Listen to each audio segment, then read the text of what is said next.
Alors, ce qui m'intéresse ce matin, c'est que vous travaillez en ce moment sur le virus. Je travaille, mais pas forcément au labo, puisque on travaille sur ordinateur avec un collègue, et puis c'est tout.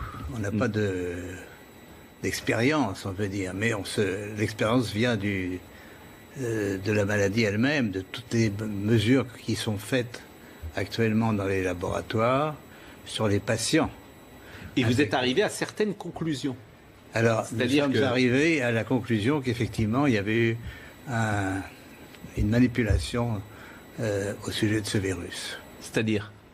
Eh bien, qu'une partie, je ne dis pas le total, n'est-ce pas, mais il y a un modèle qui est évidemment le virus classique, et là, c'était un modèle surtout venant de la chauve-souris, mais à ce modèle, on a par-dessus ajouté des séquences, notamment du VIH, le virus du sida. Mais quand vous dites « on a ajouté », qui a ajouté? Moi, je ne sais pas. Et c'est pas naturel, c'est ce que vous voulez dire? Non, ce n'est pas naturel. C'était un travail de professionnel, un travail de biologiste moléculaire. C'est un travail très minutieux, on peut dire d'horloger, on peut dire au niveau des séquences. Mais dans quel but? Dans quel but, ça, ce n'est pas clair. Moi, j'expose, si vous voulez, mon travail, c'est d'exposer les faits, c'est tout. Je n'accuse personne, je ne sais pas qui a fait ça et pourquoi.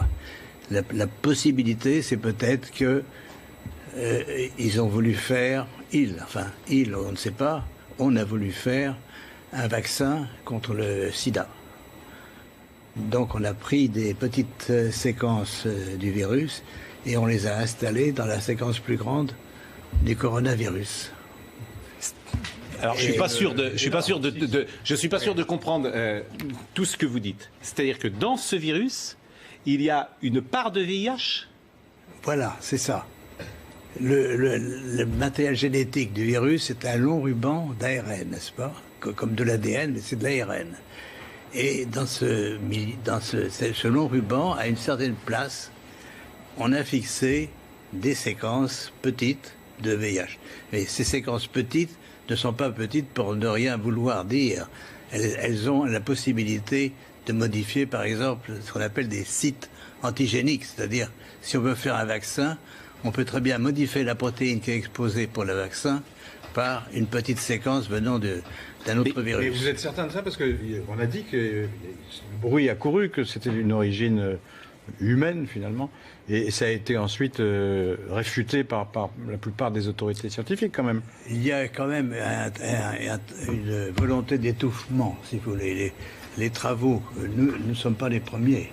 Un groupe de chercheurs indiens, très, très renommés, avait publié la même chose. On les aura forcés à rétracter. Et on les a forcés comment? C'est-à-dire, c'est annulé. Il y a, si vous regardez leur publication, vous avez une grande bande annulée parce que... Mais ce que vous dites là, la plupart des scientifiques disent le contraire, quand même.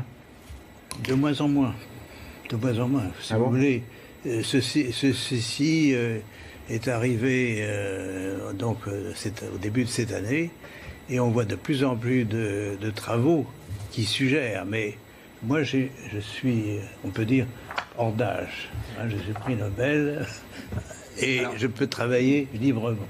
J'ai donc aucune pression sur moi qui peut agir.